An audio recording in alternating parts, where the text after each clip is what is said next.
नेपालको सहकारी क्षेत्र अहिले एउटा ठूलो सङ्कटमा छ। हजारौं मानिसहरूको जीवनभरको कमाई, उनीहरूको सपना सबै जोखिममा परेको छ। प्रश्न उठ्छ, यो सङ्कट कति गहिरो छ र के साँच्चै यसबाट बाहिर निस्कने कुनै बाटो छ? आउनुहोस् आज हामी यही विषयमा अलि गहिरिएर कुरा गरौँ र यसका समाधानका लागि के कस्ता उपायहरू अघि सारिएको छ त्यसको चिरफार गरौँ। ल सुरु गरौँ।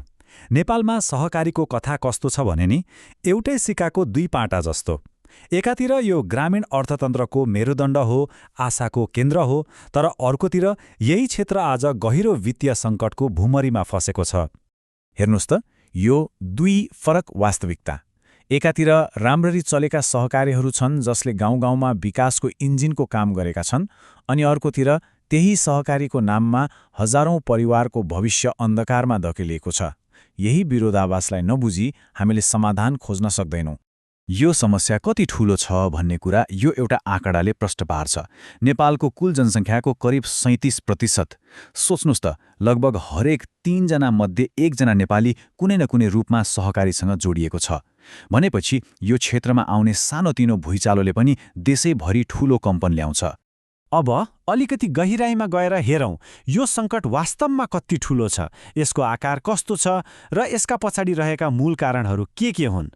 यो बेरुम एउटा मर्मर मात्रै होइन, यो 54,555 परिवारको आशा, सपना र भविष्य हो, जुन अहिले अनिश्चितताको बादलले ढाकेको छ।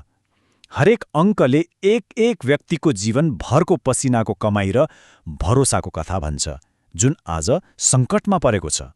यो सब देखेपछि मनमा एउटा प्रश्न त पक्कै आउँछ, आखिर यस्तो अवस्था आयो कसरी? विश्वासको आधारमा चल्ने संस्थाहरू एकाएक सङ्कटको भुमरीमा कसरी फसे त? अब यसको जवाफ खोजौँ।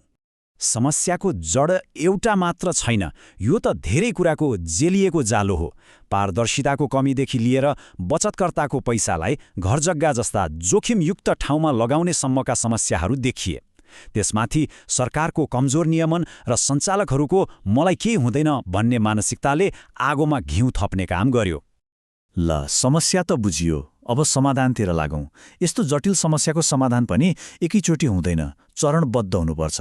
पहिलो चरण हो तत्कालोद्धार। यो भनेको बचतकर्ताहरूलाई वित्तीय प्राथमिक उपचार दिनु जस्तै हो। यो प्रस्तावित 3 चरणको योजनाले सबैलाई एउटै डालोमा राखेको छैन। पहिलो प्राथमिकतामा साना बचतकर्ताहरूलाई राखिएको छ, जसको जीवन नै त्यही सानो पुँजीमा टिकेको हुन सक्छ। त्यसपछि अलि ठूला बचतकर्ताहरूको पैसालाई सरकारी ग्यारेन्टी भएको बचतपत्र दिएर सुरक्षित गर्ने प्रस्ताव छ, ताकि कसैको पनि लगानी नडुबोस् भन्ने सुनिश्चित गर्न सकियोस्।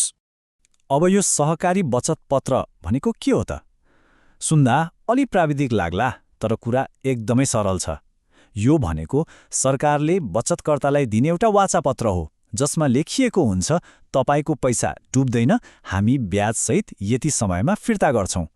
यसले तत्काल नगद दिनुपर्ने दबावलाई कम गर्छ र मानिसहरूमा फेरि विश्वास जगाउन मद्दत गर्छ। तत्काल राहतले मात्र त पुग्दैन, होइन र? यो त घाउमा मलमपट्टी लगाए जस्तो मात्र भयो। यस्तो सङ्कट फेरि कहिल्यै नआओस् भन्नका लागि त प्रणालीमै सुधार गर्नुपर्छ। अब दीर्घकालीन समाधानका लागि के कस्ता संरचनात्मक सुधारहरू प्रस्ताव गरिएका छन् त्यतातिर हेरौँ। यो समाधानका लागि चाहिने ठूलो रकम एउटा विशेष कोष मार्फत जम्मा गर्ने प्रस्ताव छ। अब पैसा कहाँबाट आउँछ त? हेर्नुहोस्, यो जिम्मेवारी बाँडिएको छ। आधा जति सरकारले बेहोर्छ, किनकि नागरिकको बचतको सुरक्षा राज्यको दायित्व हो। केही अंश ब्याङ्कहरूले पनि हाल्छन्, किनकि समग्र वित्तीय प्रणाली स्थिर हुनु उनीहरूको पनि हितमा छ। र बाँकी रकम अन्तर्राष्ट्रिय साझेदारहरूबाट जुटाइनेछ। अब आउँछ सबैभन्दा ठूलो र सायद सबैभन्दा महत्त्वपूर्ण सुधारको कुरा।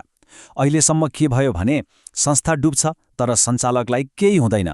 अबको प्रस्ताव के हो भने जसले गलत निर्णय गर्छ उसले व्यक्तिगत रूपमा त्यसको जिम्मेवारी लिनै पर्छ। हो, व्यक्तिगत जवाबदेहिताको परिणाम यही हो। यदि कुनै सञ्चालकले नियतवश वा लापरवाही गरेर बचतकर्ताको पैसा डुबाएको प्रमाणित भयो भने नियामक निकायले उसको व्यक्तिगत सम्पत्ति समेत जफत गरेर बचतकर्ताको पैसा फिर्ता गर्न सक्ने अधिकार पाउनुपर्छ। पारदर्शिता बिना सुशासनको कल्पना पनि गर्न सकिँदैन। त्यसैले अब सबै सहकारीलाई एउटा एकीकृत डिजिटल प्रणालीमा ल्याउने र डिजिटल अडिट अनिवार्य गर्ने प्रस्ताव छ। यसले गर्दा हरेक कारोबार पारदर्शी हुन्छ र लुकाउने ठाउँ नै रहँदैन। तर सबै सहकारीहरू खराब छैनन् नि, होइन र? कतिपय सहकारीहरूलाई अलिकति सहारा दिने हो भने फेरि राम्ररी चल्न सक्छन्।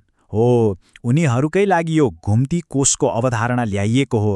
यसले उनीहरूलाई फेरि आफ्नो खुट्टामा उभिन वित्तीय सहयोग गर्छ, तर एकदमै कडा निगरानीका साथ। हामीले पैसाको कुरा गर्यौं, नियम कानूनको कुरा गर्यौं, योजनाको कुरा गर्यौं, तर यी सबैको सफलता एउटै कुरामा गएर अड्किन्छ। त्यो हो जनताको गुमेको विश्वास फिर्ता ल्याउने चुनौती। स्रोत सामग्रीका लेखक अनिल कुमार उपाध्यायको यो भनाइले नै सबै कुराको सार बताउँछ। जतिसुकै राम्रा योजना बने पनि त्यसलाई लागू गर्न बलियो राजनीतिक इच्छा शक्ति भएन भने केही हुँदैन। यो प्रतिबद्धता बिना यी सबै योजनाहरू केवल कागजमा मात्रै सीमित हुन सक्छन्। र अन्त्यमा यो सबैभन्दा महत्त्वपूर्ण प्रश्न हो, के यी कागजमा देखिएका योजनाहरूले जनताको मनमा लागेको गहिरो घाउमा मलम लगाउन सक्लान्? के प्रस्तावित बचतपत्र, विशेष कोष र कडा नियमनले सहकारी भन्ने शब्द सुन्ने बित्तिकै तर्सिने आम मानिसको भरोसालाई फेरि जगाउन सक्ला? जवाफ योजनामा होइन, यसको इमान्दार कार्यान्वयनमा लुकेको छ। सोच्नुपर्ने कुरा यही हो।